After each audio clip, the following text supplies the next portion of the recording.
Since the COVID-19 pandemic hit Jamaica in March last year, persons in the sports industry have been feeling the effects. One of those who have been hit hard is former Arden High basketball coach Basil Barrett. Basil Barrett has been in the game of basketball for 40 years as a player and a coach. Barrett is used to the personal fouls that comes with the game. But the biggest foul of his life came with the COVID-19 pandemic. The result has left him broken. This pandemic really hit Coach Barrett hard because no work, no income. I mean, it's hard on me and the family. Barrett, who received his last paycheck in March 2020, has coached Arden High to many titles, but that counted for nothing when the school made the cut. I'm also a past student at Arden as well too. And for say, I put Arden basically on the map when it come on to sport and basketball. And for this to be happening to Coach Barrett, it's a sad day. Luckily, some of the students he helped throughout school haven't forgotten him. I went for like 13 years without getting a paycheck at Arden. It was basically volunteer.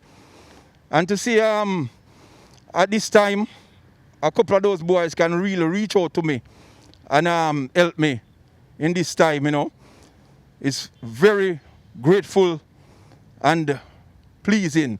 And he bemoans the fact that government gave no assistance to coaches like himself. We have coaches who work with youngsters who played national teams and represent Jamaica, And there's nothing in place for these coaches like myself. You understand?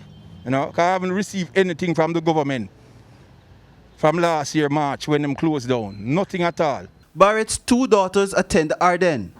Like father, the two are passionate about the game, with Daniel even going on an NBA youth camp in Brazil in May 2019. The experience was very nice. It was very great to play and meet a lot of people, a lot of kids from all around the world, and to just come together and just enjoy a sport that we all love, and to just get that experience on our own and just play the game. Daniel is encouraging other students to remain positive despite the pandemic. Even if it's like walking in your house, running around your house, get out there like what we're doing today. Staying active and hoping, training that we can get an opportunity like that again to play with everybody individually without any master or anything. According to Coach Barrett, with no league being played for the past 2 years, several young players will miss out on an opportunity of gaining an overseas scholarship. Jerome Foster, TVJ Sports.